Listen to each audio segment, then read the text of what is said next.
Robin. Got a lot of guys in the studio. Oh my God, it's so funny. Jim Norton. We're back on. Everyone's Jim hilarious. Florentine. Louis C.K. Colin has left. David Atell has come in. Joe Yeah. DeRosa. we're back on the air. Metzger. Who's Russ And Maneve. Russ Maneve. We haven't seen Russ in a while. What's up, Dave? Hey, guys. I just want to say, as a representative of the white comedy community, I'm glad to be here. And, it's a horrible loss. And I think now we have every race and creed represented. That's right. In the room. We're all, it is funny. This is Patrice's home. There's not one black guy in here. No. There's Yeah, where not was one. Keith? I thought He died. The one black guy. Keith. I don't know. Keith is. I saw Keith last night, but he knows today or tomorrow it's an open invite to come in. Or Kevin Hart, I don't think is in New York right now. Yeah, we'll take some more people tomorrow. And that about covers it. Yeah, and then That's there's it. and then there's motherfucker. That's it. yeah. I think it's great that you guys are doing this, and it's a shock. And I don't know about anybody in this room, but because of Twitter and all that kind of stuff, I can't even process exactly what's happening or what happened, and it's just a horrible loss. So yeah, It really is, and you see it on Twitter, and you see how many people love the guy.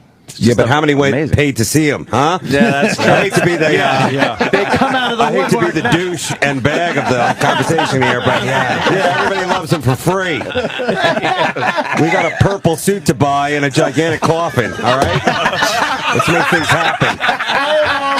All right, enough hemming and hawing about it. Oh my We got God. bills. Oh my God. 999. What? No, sorry. That was the last time I was here. No, but I mean, honestly, it's true. There's a lot of fans, and Oh my God. what? Well, what were you guys talking about before I got here? No, Patrice, we didn't bring it up. You're the first one to bring it up. Yeah. Oh, the president's in town. You're right. Yeah. There's so many other We're going things to talk happening. about that. Holy What? in a giant coffin. Purple suit and a giant coffin. First of all, Patrice was probably the most fucking hardcore, could not give a shit about what anybody thought, and that starts from the show business itself. He could not. I've never seen a guy walk away from more projects. Oh, God, The yep. Office.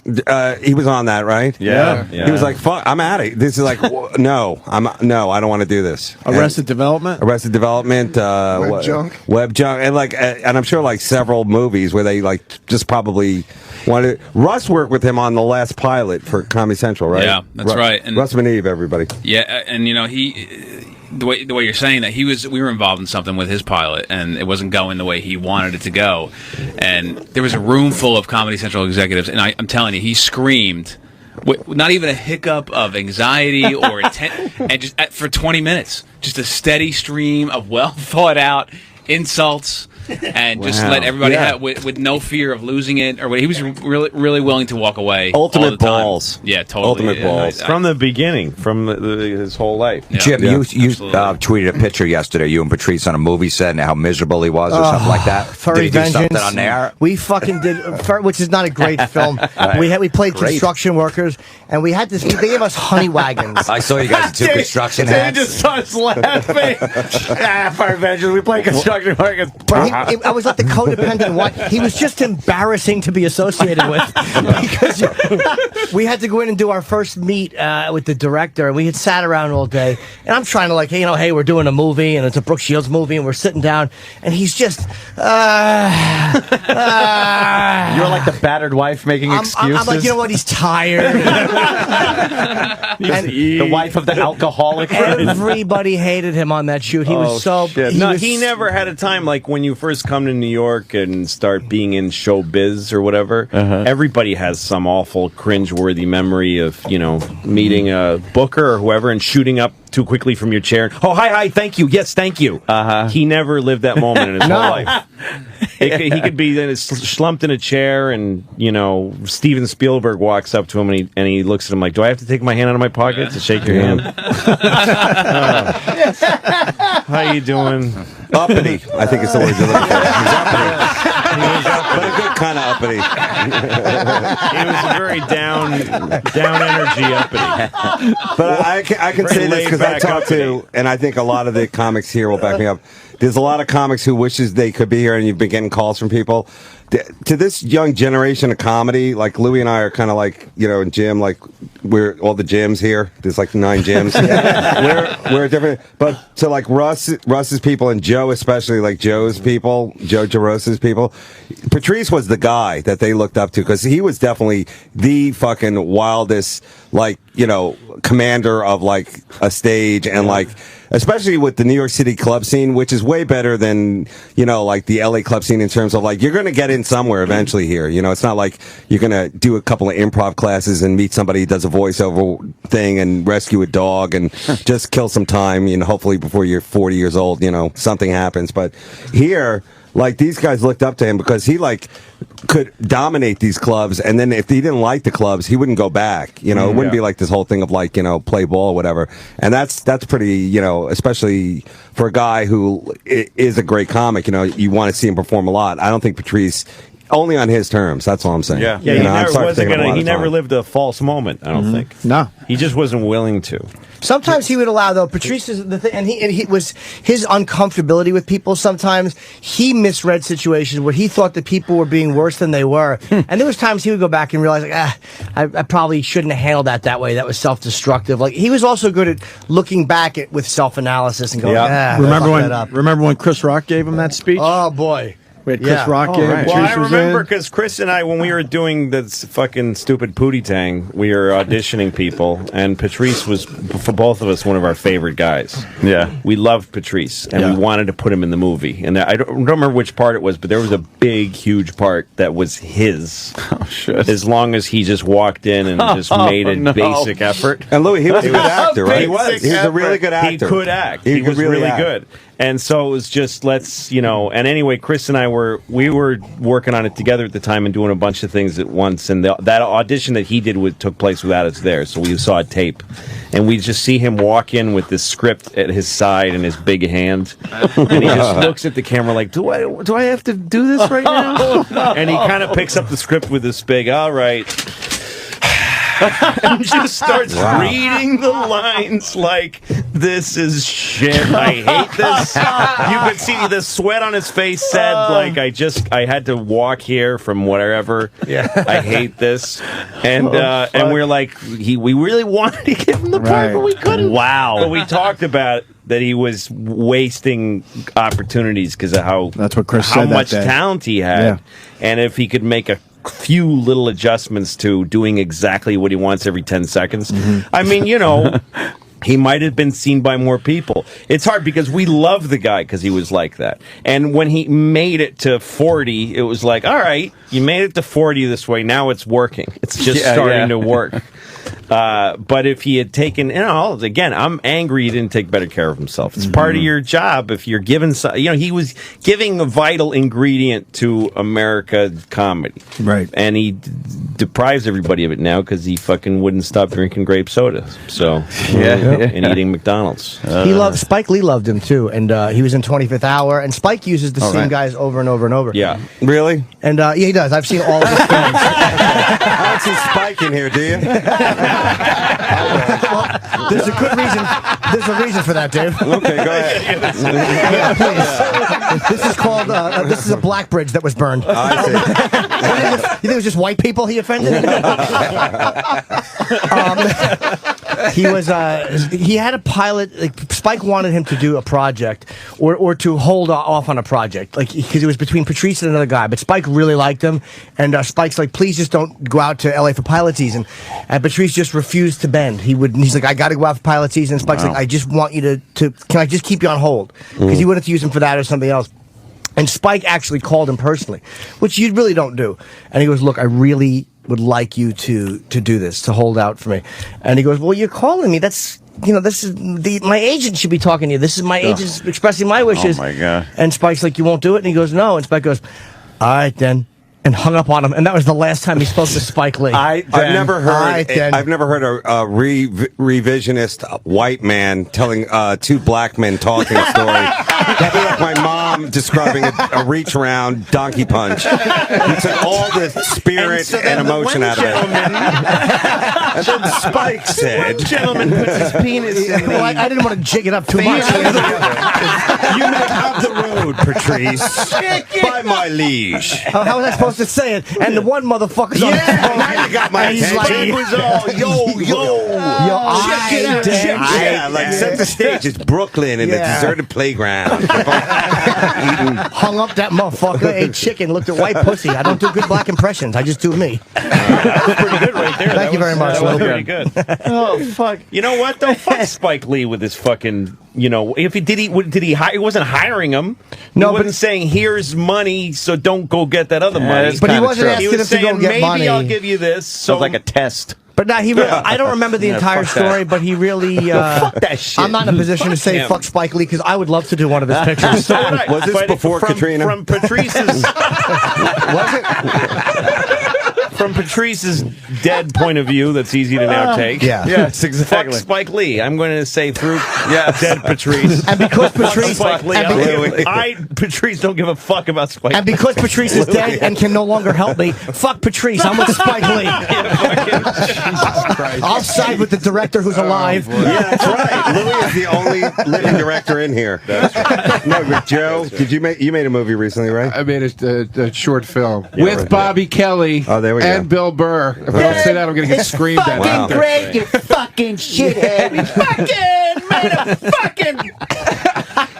fucking Arab cocksucker! You didn't say my fucking name when you mentioned the fucking movie. Jesus. But you know, these guys, Kurt and Joe and like Jay Okeson and Mike Vecchione, these guys like knew Patrice in the day, right? Like back in like he like kind of like shepherded you white boys. Yeah, he really. Go ahead. He was nice to white boys. No, he really was like. He was, man. Because you guys used to tell me. Because his whole principle was like, never let somebody give you, hold something over you they can take away from you. So that's what, like, at the roast, dude, that was like the most tense, shitty fucking job. And like I had to work with him because he wouldn't talk to the writers. Like it made like a whole stink. He had his manager call. I don't know if they thought I was in an office separately, but they called the writer's room just to talk to me. So the head writer, Ray, picks it up and goes, "Here, it's for you." And because he just wanted me to go over his jokes with him. So they're really territorial with that shit, dude. Like, that was like a whole thing. And he didn't give a fuck. And I watched Ray talk to him. And Ray's a fucking really good writer, but he's like the same kind of like, the same way Patrice would be as a comic. He's like that of writers where he won't like. Ray's a really funny dude. Yeah, he's really a funny dude. But so I watched Ray on the phone, like trying to talk down, like tell Patrice how it was going to be, and I just saw Ray silent and his neck turned red. And I found out later, Patrice, like, he told me, "Man, I don't give a. You ain't the head writer of shit. Like, I don't give a. Don't ever talk to me that way." Like, he just like slashed him down.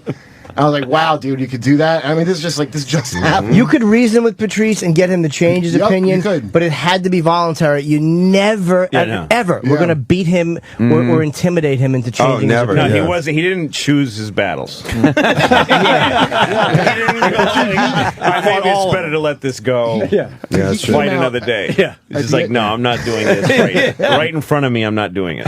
But his performance, and we'll all agree on it. I mean, like, just like even the specials he shot, like usually like when you shoot a special, they never capture the guy. Like I think 88% was captured with him. Like I saw at least 1/2 hour with him where like it just totally fit. Everything was right, and the crowd got him. And it was good to see because him and I used to talk all the time about like we do these we do these shows different places, and it's like these people were not getting me. I get walkouts, that kind of stuff. And like for him especially because like I'm a bit of a fag. Like I'll midget joke my way out of it. He didn't have any of that in there. He'll fucking go harder and harder. He was one of those guys. Yeah, when it turned ugly on stage, he'd be like, "Okay, you want to do it like this?" Yeah. Now, he wouldn't dance around and try to find a way back in with that. Well, he was someone like, "Oh, okay, we're enemies now." There was so many clubs I go into improvs at Funny Bones the week after, and like Patrice walked about 300 people over 5 shows. We all love that. Yeah, I go, did he even? No, he just wanted to walk more. He didn't care. Just get the fuck out. Just go right now. When he got sent home from Hilarities in Cleveland, they fired him, I think, in the beginning of the week. Yeah. Oh shit. Yeah. Then at the Knacker Club, And I met that guy. That's fantastic, right? Yes, I just so. I mean, I want to know the details of that. I wish I was there for all of that. Yeah. Whatever show was the one where they're like, okay, we can't. You gotta go. Like, what they tried having the sweet, funny energy middle guy close one of the shows. Maybe let him middle for the same money. Let the other guy close, and then still no. He's got to go. Yeah. It's unbelievable. And how does it get to that He's gotta point? leave Is there Cleveland. a talk first? He needs to go I home. don't know. Is It's it like they a talking? send him home. Yeah, you got to go home. You got to leave. Yeah. You're killing us. Can't even keep the hotel. We just need to get out of town. But you'd envy his integrity. Like, even, like, again, sometimes he made the wrong decision or he was dumb, but the integrity he had with, I'm not going to bend and whore myself. Every comedian envies that because, the collateral damage is you fuck up some good things. But the reality is, at the end of the day, you never feel like you're a fucking prostitute. Like ever. you were grabbing your ankles at some point. Ever. Yeah. Ever. And I think we all have those moments in our careers. That's a great name for a pilot. Grabbing my ankles. I'm grabbing my ankles on here. NBC. And please. When Colin was in here, we missed it because we were on the second wave of people, me and Russ coming in. We decided it would be better to go to a Baptist church first, and Good for you. No, I would have done that. Yeah, good for you. That's all right. You guys, everybody grieves differently. No, that's good for you. But did you guys talk about the tough crowd? Because like the initial grouping of the Not much, actually. You didn't? Yeah. Okay, because people still bring that up to me. They're like, tough crowd. And it's always like the same skeevy chick who was like hot 10 years ago. But she's like, I love that tough crowd. And then she would go through like, about you guys and how you guys all, gel together. And there really was a gel. And I think we all did bits on that. You were on it. I was on it. Times, yeah. But like you guys definitely They were had the core, that. yeah. Yeah. You and Patrice and Geraldo. Nick and Geraldo and Keith Geraldo, Robinson yeah. and Carl. I mean, it was one of his favorite things he ever did. It was one of mine. Colin getting bashed every fucking show. What my host allows himself to be attacked? And did you guys kill? He would just be wearing shorts or some shit. And you would attack his little Irish legs. I was watching one recently where we would slap it. It was Pat Cooper was there, and Voss and me and Patrice, and it was 5 guys instead of 4, and then you would just tag out the guy, like if he said something hacky or something awful, and you have to go to the bench. We had a bench, and whoever said something really hacky or if a joke bombed, you got fucking tag teamed out. Great bit. Yeah, it was just an original way to do a talk show. Watching him slam people on that show was I remember watching him and Marin on there one time, and Marin's fucking hilarious. So they started talking about the Bible, and Marin goes, "What if it ended when it needed to end? What if there was a third testament?" And he started into this Mark Marin thing, like you can hear it start. He goes, He goes, and let's say the third testament opens up, and he got that far, and you just hear Patrice off camera go, "Shut up, Mark." Did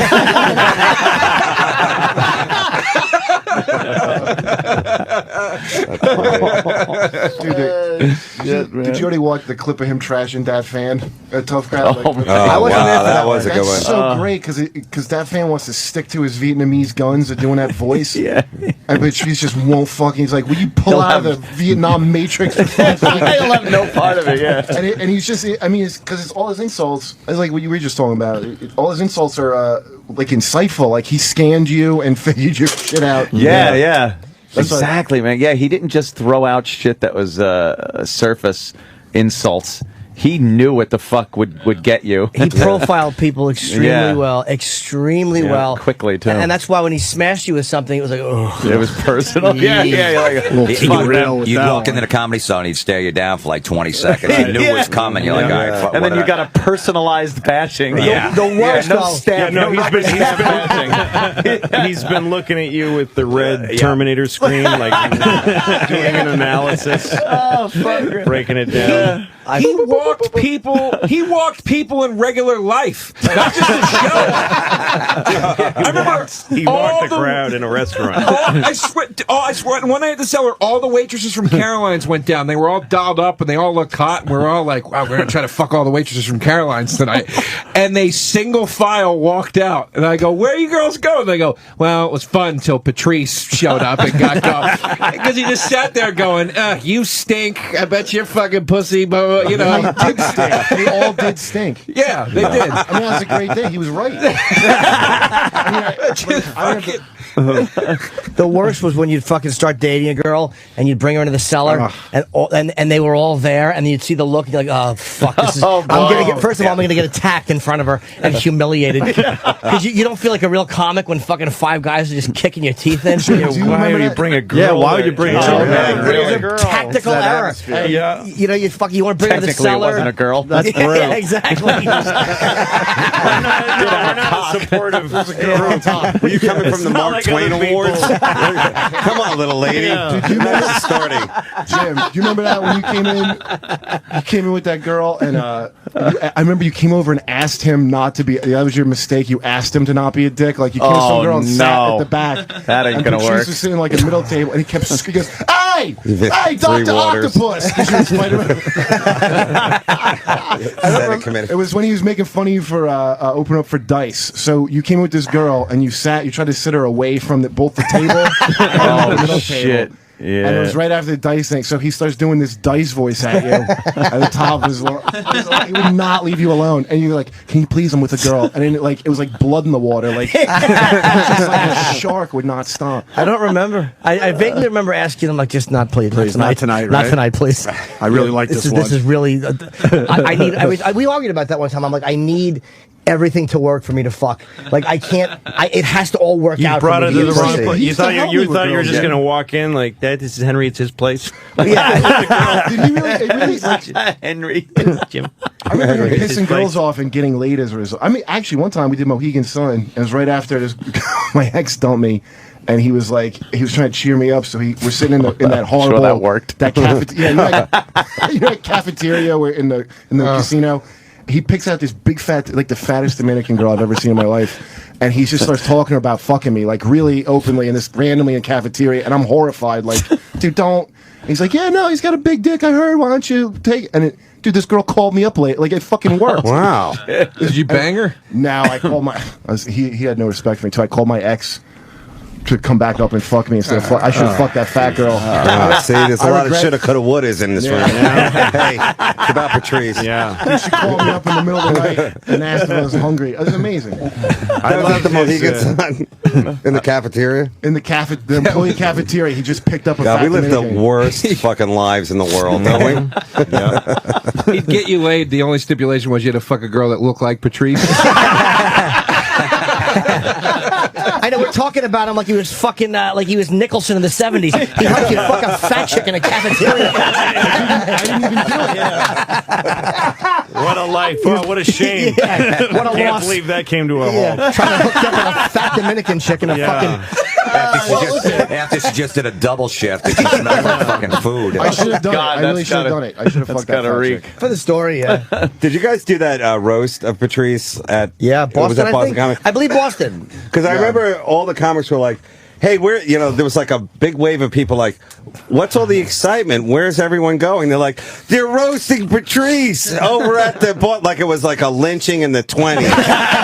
Just like freckle face guys who are no longer comics and just like weird, like ventriloquists were running over, magicians, everybody like, we're going to get him. And then all these long faces leaving because Patrice can hold his own. Yeah. Like a wildebeest. Like in that animal video where the wildebeest like saves the smaller beast from the from the gator. lions. From the lion, yeah, like gator. that. He could hold his own. I remember that. I think I remember that. Is that where Keith bombed? Yes, I think that was the one where Keith went up and tried to to just wing it. improv. Like, why are we roasting this man? I remember that. Yeah. That was the one. Yeah, he came in late.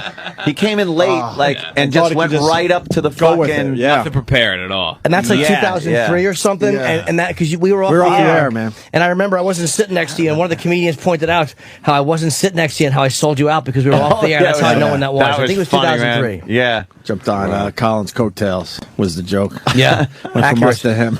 Yeah. I love his bits about being paranoid as a black guy, like not one. If he threw away a soda, that was fucking he brilliant. didn't throw it out on the street because it might land next to somebody, like some dead girl. Yeah, dead white girl. Yeah. He'd be the Coca-Cola killer. The Pepsi Cola rapist. He's like, go over a hill and land by a dead white girl. The Pepsi Cola rapist. And he'd always get a receipt. So it was marked what time it was. By gum. That's actually, you know what? I think there was some truth in that too. No, That there a was. You fucking, can tell that's why it was funny. But that's what Yeah. it was like a totally other thing. Yeah. It's like I remember reading a thing about Rocky when they made that movie and that Stallone was peddling the script. Nobody wanted to make it. And then whoever made it, the guy, producer, said he's reading yet another boxing picture. Like there's so many. Who's going to want to make this? And then he goes, and then 3 pages in, this guy's talking to his turtles. And I'm like, what is this? And it made him pay attention. That's what Patrice was like. He's like, here's another big black comedian on stage. Yeah. I'm going to watch him with one eye open. And then he's talking about this Pepsi Cola rapist thing and these silly, weird, totally different insight into being a huge black guy than anybody. And you go, wait a minute, a whole other thing. I thought you were going into a different direction where you were saying trying to convince him of something was as frustrating as talking to turtles. Like you have a better shot at winning an argument with them.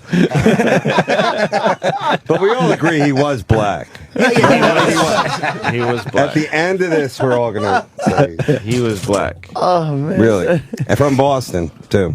He was a black guy from Boston. So, Louis, do you think you ever met him like as a child? No. Oh, no. Because you're from a different town. No, right? Boston, totally segregated. Would you say like Boston is, I mean, I don't We know. giantly different. like Nick DiPaolo probably Never saw me. never? No. There was you, maybe in a they school bus. did not walk on the same street. Nick wouldn't even sit on the couch with him on Tough Crowd.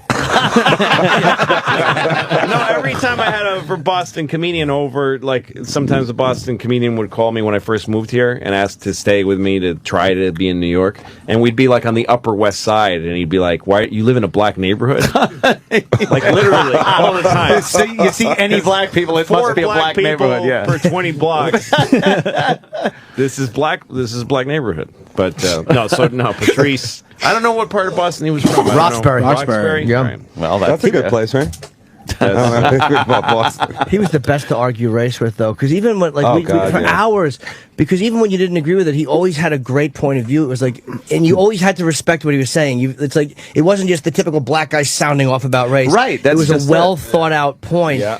And he was right about white racism. Like He how knew he's more like, he's- about white culture than any black guy I've ever. More than most white people. Yeah. I've talked to 3 or 4. Yeah. No, and he was basically a very.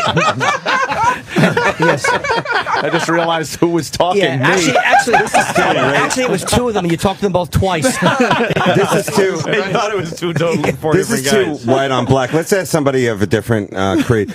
Russ, you're kind of Asian. Right. You have to stand in for our only celestial in the room. No, but he was fair. I mean, it wasn't like Jim said. It wasn't a knee-jerk black, response. He was fair, and he stood up for white people as well. I mean, he didn't like white women, which threw me immediately. Being a black comic, He do you think slept with that a held few, it back though. more than anything? That he didn't like white That he didn't women? like white. He didn't bang white chicks. No, he did sleep with a few white chicks. I know, but it didn't help his career like a lot of the other, like your Sammy Davis, your Russ and I were talking about something that we're the weakest generation of comics on the way down there because we're like, think about it: Don Rickles, Joan Rivers, people have been through wars, just all these amazing things. Blacklisted. They're still going. It's like us. Who knows going what's going to down happen so fast. Yeah, all of our Freddie guys, Roman all is our still best around. guys. Yeah. Yeah, no. And Freddie Roman. I mean, like just so many. Jackie Mason alone, like he's like Yes. doing something right now. Yep. Who knows what he's doing? Exactly. That's a Cast frightening of thought. denying No, but paternity fucking- of The cast No, of that's Hot in true. We Cleveland. lost a lot. Hedberg this year. Oh, yeah. From I can go further back. Oh, yeah, even Jerry Schimmel, Wilson. Jerry Red Wilson. Fuck yeah, Jerry. This year was Schimmel. Schimmel. It started with Jenny, Richard Jenny. Yep. I guess you could say that was like in the Drake Geraldo. Sather. Oh, that Died the that same guy. way. That was what. Yeah, that was the shooting himself. Jesus. Wow, this Yes. is depressing. Patrice Di Stefano. Hedberg, Geraldo, Mike Di Stefano, Freddie Soto. Yeah, Freddie Soto, that's right, yeah. Jesus, yeah. These comics die more than rappers, dude. They really do. They do. Amazing. Rappers are healthy now. They live Yeah. a good life. Yeah. Yeah, they're all drinking wheatgrass. What happened to you guys? Criminals. Vitamin water. Wheatgrass and Red Bull. Is there anything the fans can do, like any donation set up by the Yeah, we're by gonna- the family? Honestly, or, what I think is... We're gonna do figure they it need all money out. or like, no, but what's- I think a show of support, because I'm doing Magoobies Oh, in Baltimore this wow. weekend, and I really think to get those shows sold out, You know, it's what he would have wanted. I was waiting for Jim to break the ice because I'm at Mohican Sun. See, there we go. We were talking about the cafeteria, but I can't. And I was waiting. I knew he was going to do it. Of course. Waiting for his lead. Yes, it's what he would have wanted. Of course. A full house for me. It's what he would Yeah, have we'll loved. figure it. To answer Dave's question, we'll figure it all out. Yeah, we'll do something, We'll obviously. absolutely do something. I don't know what, but... 'cause, Yeah, we don't know yet. We don't know what's going on yet. Yeah. And weird time. I assume his family and all that, want their whatever service. There will be a service. Yeah. They're already looking for a church, and I think... Is it going to be in New York or? I think New York. I'm not sure, though. But I don't know if it's been decided, but they'll probably know by today or tomorrow. So, everybody will find out. I just don't know exactly what day. Next week sometime, maybe? Yeah, it was so hard to just even sleep last night. Every time you start dozing off, you just think about it. It's one of those. He rocked fucking on this show. You guys dying really. suck. We were fortunate, man. No, you I guys know. were very cool to bring him on and It's let Are him you be kidding me? himself. We were If he honestly- sucked, he wouldn't have fucking Yeah. been No, on. but- He was so good at just talking about anything. Yeah, he really so was. insightful. And a lot of listeners would write in and say shit like, "Oh, I don't agree with him. Fuck his opinion on this." It's like, Is that really what they said? Come no, on. they all right. They Get that they called him a out of nigger. here. Yes, they did. What's that cantaloupe doing? Your crowd's a little, That guy's a real nincompoop. A little rough around the edges. There's no Occupy. You got the Outback Steakhouse crowd, not the Occupy Wall Street. Fuck, this was fun. Yeah, Now it really goes back to sucking. made me laugh a lot today.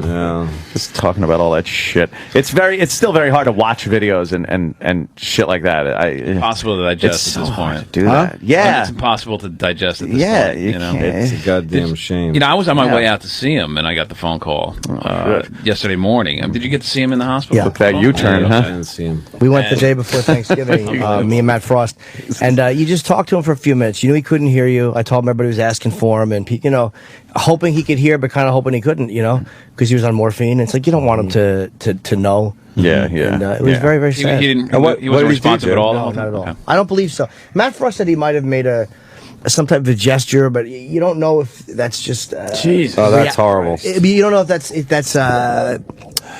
involuntary. Yeah. Yeah. And For somebody so mentally outspoken, and That's just it. Yeah. to be like in a locked-in syndrome. That's terrible. That's horrible. It's the fate worse than death. Did he you think he recognized? I don't seeing you know, guys? because we didn't know he was going to die in a few days, but by then I think he was very heavily medicated again. It was just, so I'm almost hoping he didn't know, or it filtered in somehow. Yeah. I don't know. Good, The Wow. the good worst, that we had a lot of laughs and ended on a great up note. I think the fans wanted to know too. That's such a sad. Wow. watching No, it. no, It's a they blessing didn't. then if he's. No, I know, yeah, because somebody like that, you don't want to think that they're put in a position where they're cognitive. They know exactly what's going on, but they can't express themselves because that's what he did so well. Yeah. Is just Do you know how express- bizarre it is to have a one-way conversation with Patrice Oneal? It's like that. It's the most surreal thing I ever did in my life. I'm like, I could just say anything and you can't respond. I wish I had this opportunity years ago. You should have spent 12 hours there. Just trying my jokes on him. Patrice, everybody misses you. We hope you're well. Black people are responsible for their own plight. And you know what, dude? Look, white pussy, I'm sorry, I know but you're it's in better. there thinking I'm right. I know you're inside there, and you can hear me, and you know I'm right. Oh, I should have done that. And I'll tell everybody you said so. And that's how you'll be remembered. And played like Judas Priest and Ozzy and things that he would really fucking hate. Patrice, I brought you Joe's mixtape of his Joe's stupid mixtape. Hey, I got Joe's Comedy Central special here I'm going to put on for you. I should have just put on all the comedians. Not just, but all the comedians. I should have just put on, because he never would have wanted to just sit there and have comedians playing. That would have been a fucking fate what worse a than... nightmare. Or like the anthology of improv. That would be great. Here's the whitest kid you know. Come on, guys. The French waiter sketch. Oh my God. But you wouldn't hear anything. You would just hear like... The heart monitor going up. The ultimate focus group. There was nothing worse for me than being on stage as a seller and Patrice had to go to the bathroom and walking by that stage and him just shaking his head at you like, you stink. Nothing worse. I would just pray he didn't have to go piss when I was on stage. I got that look every time. I used to go on the road with him to open for him sometimes, and he'd sit in the wing, like of the stage or whatever, and you'd walk off stage. You'd have a good set. You'd walk off stage, you get applause, and he'd just be shaking his head, going, I guess I'll go try to clean up that fucking mess. Well, I had my recorder on the side, where Patrice was sitting, and then I go home and listen to the tape. The whole tape was him telling me how much I suck. That's great. So funny. First time I met him, Jamie Duke, I might have told the story recently, but Jamie Duke was a local booker. He had set up a college. It was me opening, Patrice middling, and Dom Fig headlining. You remember Dom? Oh, God. And it was a He became the vampire of comedy after the vampire comedian. He was the vampire of comedy. What do you mean? Well, he decided, he was Dom Fig for about 40 years of stand-up, and then he decided to be the vampire of comedy. So he put in teeth. Oh, no. And he put white makeup on. But he would wear a fanny pack on stage. He had a fanny pack that he had his stuff in, but he didn't take it off. He was like the vampire with a fanny pack. I asked him gently, so why are you doing being the vampire comedy? And he said, I'll be on every show because I'm the only vampire comedy. Yeah, so they'll have to have me on every show. I will be on every show. Did it work? Yeah, he hosted SNL. He's in the new Twilight movies. It was a nooner. Ahead of his time, dude. It was an afternoon gig in a fucking college, and it was horrible. And I bombed, and Patrice, who I'd never met before, went on, and he didn't do much better. I might have had a 1, maybe he had a 2.5. Wait, he did a college gig? Yeah, this is many years ago. That is the ultimate bad booking. And then Dom Fig went on and fucking had like a -3. And fucking Patrice, I had to drive him back to New York. And he's making fun of me because I was like acknowledging that I was bombing. He's like, you're up there like, hey, I tell you, no respect. And he's just attacking me like I bombed. And I'm like, you fucking bombed too. He's like, no, I didn't. I'm like, you fucking asshole. I hated him. I hated Patrice when I first. This fucking pompous idiot really thought he did well.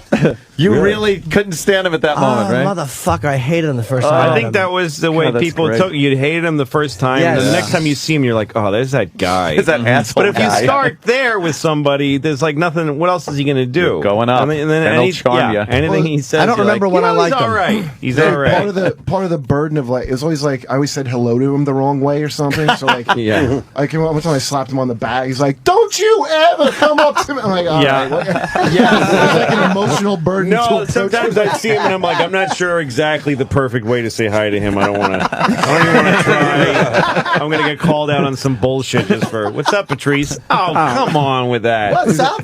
Yeah, I don't want to examine my whole life every time.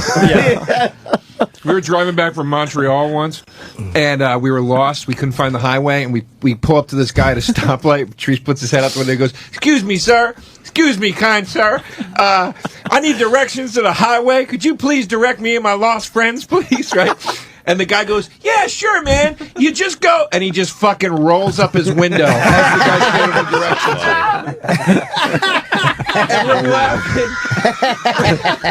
we're laughing so hard. And he's going, "Wah, ha, ha."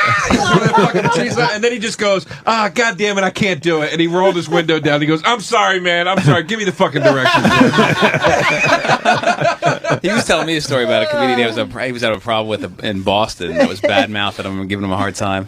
So Patrice just calls him up on the phone, and he says, I hear you're bad-mouthing me. You're saying all this shit. And he says, next time you're on stage, and very calmly, he's like, I'm just going to walk in, and I'm gonna throw a chair at you. And then we're just going to see where it goes from there, and I'll just keep throwing chairs. Just the way he so calmly said it to me, and I'm just going to throw a chair at you. Fucking hilarious.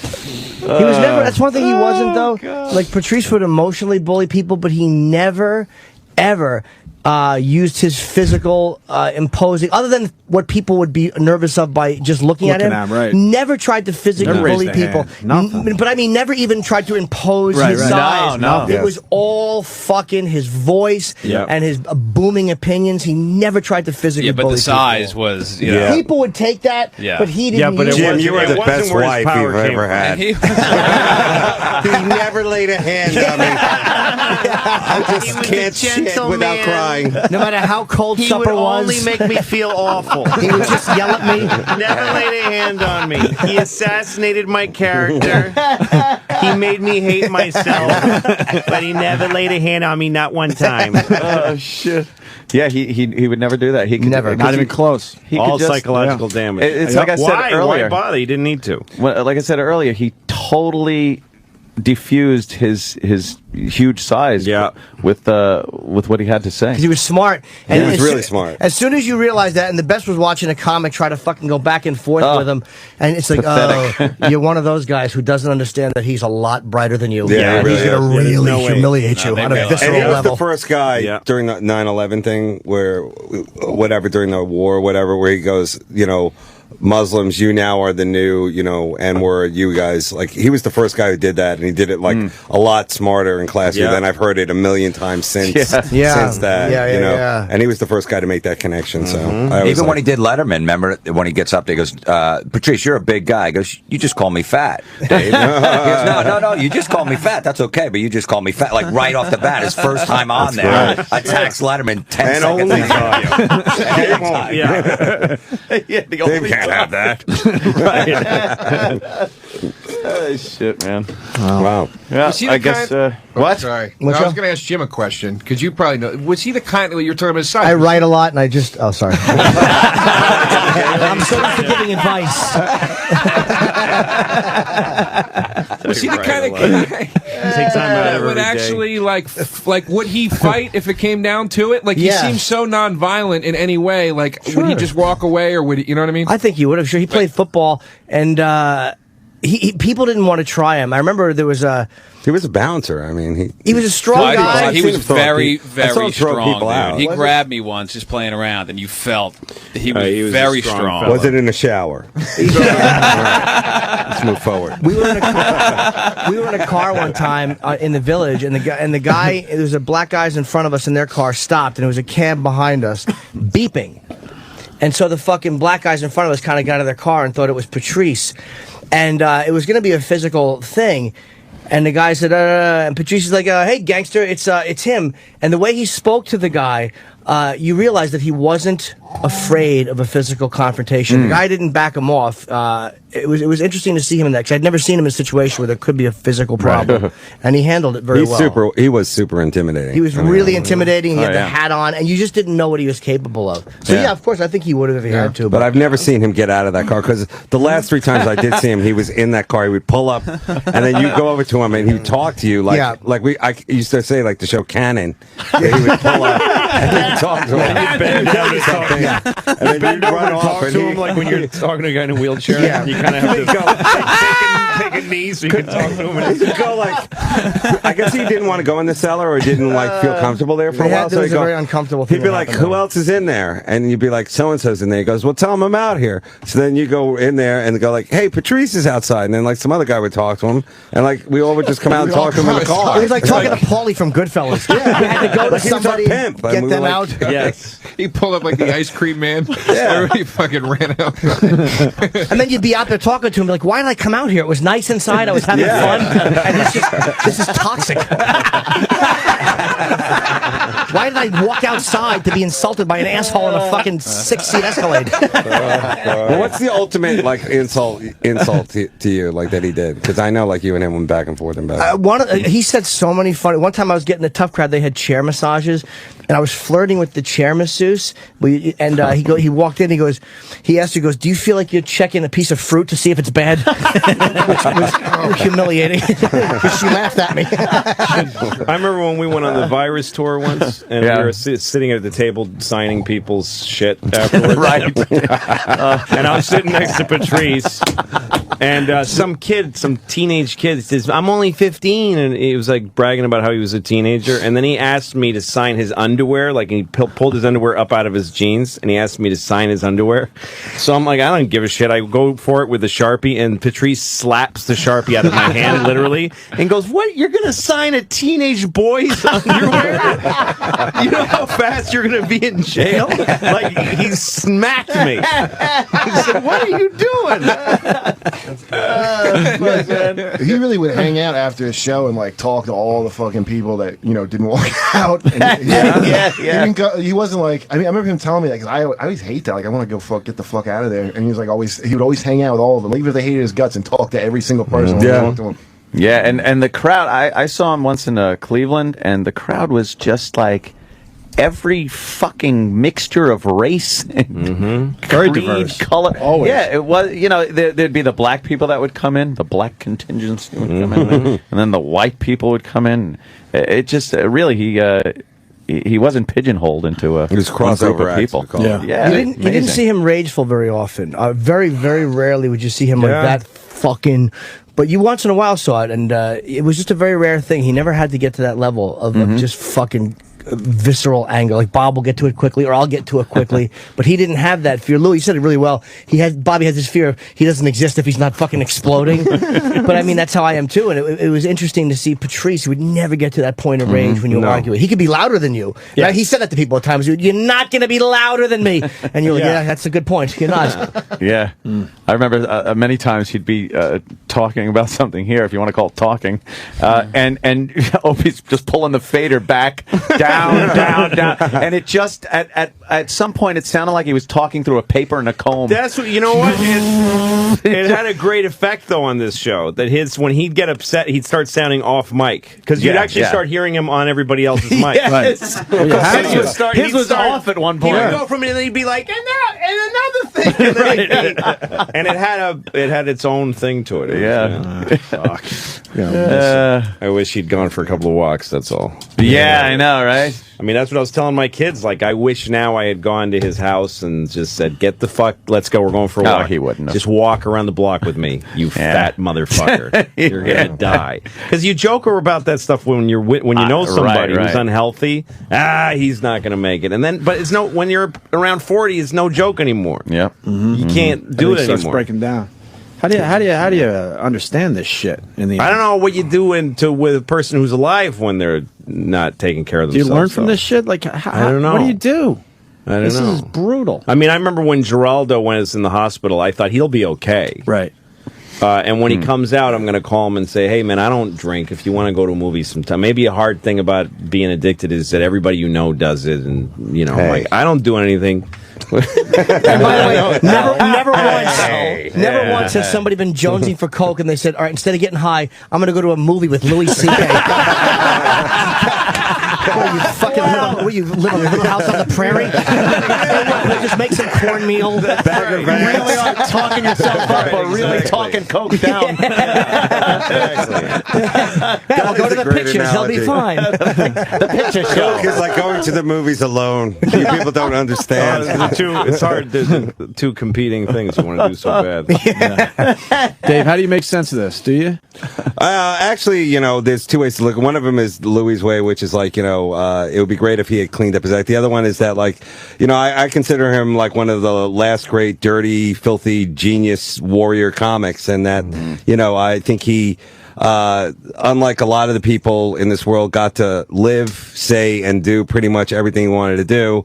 It's kind of sad that he left so early, but you know, to be honest, I think he wouldn't have wanted it any other way. You know, it's a sad end, but from seeing this over and over and over, it's like, you know, the guy was incredible at what he did, and we're just kind of lucky that we all got a chance to see it live and get to know it. And for the fans of Patrice and comedy like that, you know, really, that kind of comedy is not going to be there forever. So, you know, it's every day it's getting a little tamer, it's a little lamer, and it's a little more, you know, crunchy. So, you know, if you like somebody brutally great like that, you should really, like, you know, go see it live. And I think that's the point of it. But I have no answer on what it is. It just well, he would have been. He was getting better. Yeah, and his voice would have been more. It would have just gotten better. It's Yes, not like he would have been it's a not better like guy. being an athlete where you just have your golden years and you phase out. Comedies, you get better when you're mature. Dave's getting better. Everybody I know is getting better as they get older. I'm holding, I think. I'd say I'm holding you've where I gotten am. better. Thank you. And Jim's gotten better. Jim is a whole other guy. You get older and you get better. I liked this guy. He would have gotten better. So you know, he had this fuck you, fuck it attitude, but if he had just fucking got the calories down, it wasn't like, because he would be better. We'd have more Patrice and better Patrice if he had just fucking lived longer. It's just sad. Yeah. It's just sad to me. If we're It's sad. if we're 65 Be and grateful talking, for what we had. No, But I am comedians grateful. do. With 65, we're talking. That'd be like 24 more years we could have had of him. Like everybody's It's a right. whole other thing. It like he did do what he wanted, and he did say whatever he wanted. You're right, and Louis right too. That it's like, hey man, I wish he would have taken a little better care of himself. Well, that's not a guarantee because he was diabetic, but you kind of wish that you would have known that wasn't the case. Sure. I'm glad I was as good of friends with him as I was. Yes, I'm happy that I was as close to him as I was. What bums me out is an avoidable loss of a great voice, an avoidable one. That's a drag to me. Yeah. But Geraldo, like when Mitch Mitch died, some people were like, "Don't focus." Like when people were saying that he had died of an overdose. Some people were like, "Well, don't focus on the negativity of his." No, do focus on it because the fucking guy was in his 30s. Yeah, and he could have had a huge life and career, and he could have given a lot more. And he died of something that it should be pointed out what killed him that doesn't have to kill a person. Right. That's a fucking mistake, and some people take that shit lightly. Some people go, you fuck around with drugs. It's so well, no, it kills you if you keep doing it. And that's sad. It doesn't have to be. So you know, I wish he'd taken better care of himself. That's all. That's if the only thing, if there's any positive to come out of it, it's like if somebody's not healthy, it's not a joke. You could fucking die, and that's a shame. It's a message for the younger guys. That's all. Take care of yourself. Yeah, it really sucks how much Take hacks care of take yourself. care of their bodies. You know, like, hacks are always in great shape. Yeah, exactly. Prop Fucking, comics. It's built into the act. The lifting, packing. Lifting that suitcase full of props. Steve Byrne is cut like a swimmer. That guy's got Sorry. I picked a name. I don't even know his name, and I still know that's funny. That was the saddest moment to me yesterday was when I saw the Wikipedia turn over, because in the morning when it went out on Twitter, it didn't have the death on Wikipedia. Right, yeah. And when I saw Wikipedia turn over and it said Patrice died on this day, it was so sad to me because it was that moment where it officially became, number one, that he was gone, and number two, I was like, he's officially one of those guys now. He's this brilliant artist that, just like the guys I found a million times, discovered, and then you go on Wikipedia and go, I want to learn more about this guy, and then you go, fuck, he's dead? Yeah. There's an end This to it. guy's dead? Well, Like, now that's he's embossed at that age now. That's Right. it. That's the end of it. Really Yeah, sad. yeah, that is. I hate the idea of not getting any new, something new that I When haven't he did a heard. half-hour special back when we did them at the, there was a bunch of HBO half-hours that got done, and he did one when I did one. And did you do one of those half hours? I didn't remember. I did a that. half hour, and it was a new thing for him. Like it was something that he was unsure of, And I remember the first show he did, he almost like froze, like he couldn't get through the show. And then the second show was good, but it wasn't his best. Like it was people weren't seeing how good he was. Dude, Elephant in the Room is where it came out. But then he fucking figured it out. Yeah, that's and he that was it. That was him going like, and now people actually see how good he was. He could have done 10 of those. That captured his exact. He could have just started churning those out. It would have changed It would have changed the tide for him. He was just naturally funny, and I compared him in an interview yesterday briefly to Pryor because Pryor was Pryor, but as a naturally funny human being, there's no comic who ever lived that Patrice couldn't have sat and been funny with. Right. There's no fucking comedian that we call legends that he could not have sat in a room with and gone back and forth with and been respected by and been funny with. No one. Effortlessly. Not one comic. When he went on at that roast at the end, that was like the most amazing thing I ever saw because I had like at least four like Comedy Central importants that I don't even know like what all their jobs are. Like, is he going to be okay? We don't have his thing. And I'm like, yeah, he'll be fine. Like they were like getting to me, like, or I'll find like, he's going to be great. Like, and if not, it's not my fault. And he went on and like, I mean, he just what's Kate Walsh's boyfriend? This guy Chris something. He's like a producer. I remember sitting there watching Patrice at the end. He goes, "Wow, this is so different and real. Like, it was so different."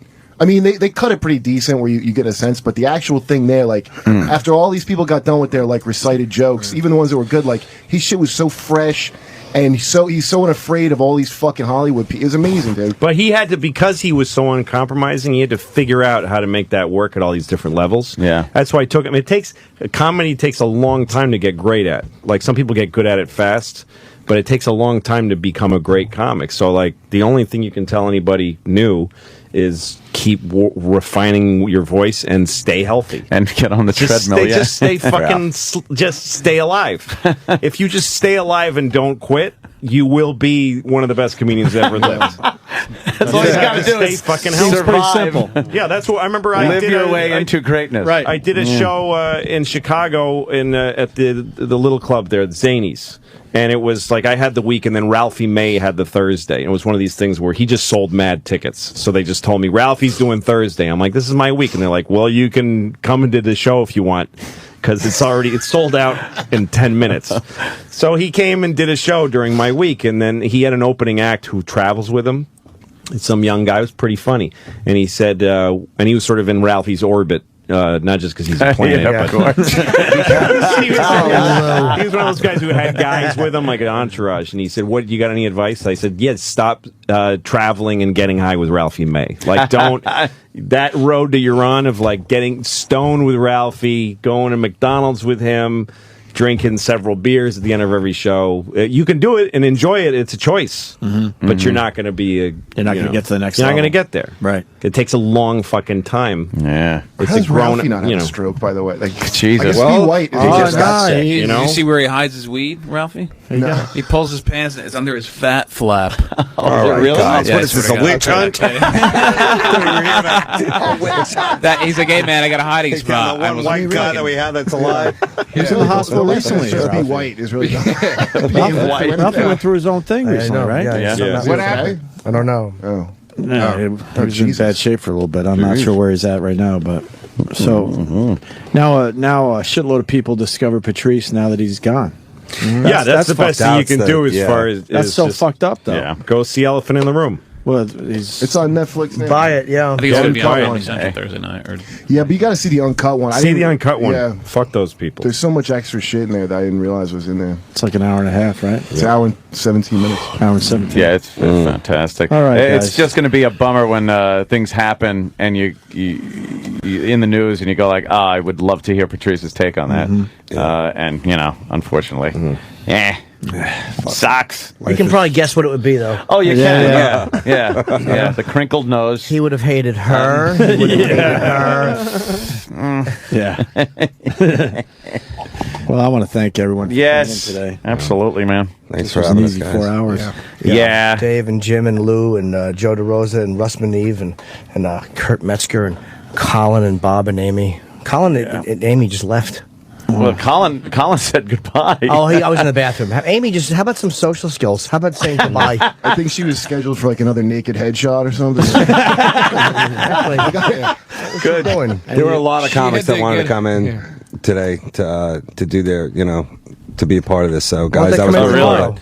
That was really cool that you let us come in. So thank you. Well, thanks, guys. tomorrow we do the same Just to type get of us to thing. 10 o'clock. Yeah. Oh, this was kind of the warm up. Yeah, we this were is- like the guys who. Yeah. Tomorrow will be Steve Martin. I think you know the surviving Hudson brother. Holy shit. The original Mork before they went with Robin Williams. Pilot Mork. The surviving cast of What's Happening. All right. Thanks, guys. Everyone's good? Honestly. Yeah. Patrice, we miss you. Bye, Patrice. Thank you. Absolutely. I don't think he's Patrice. listening, though. All right, All right, guys. man. That's it, I guess. No way to end this. Just fucking hit something. Opie! Anthony! And Norton too! Good times, great hits! XM202! Suck my fucking cock! What's that?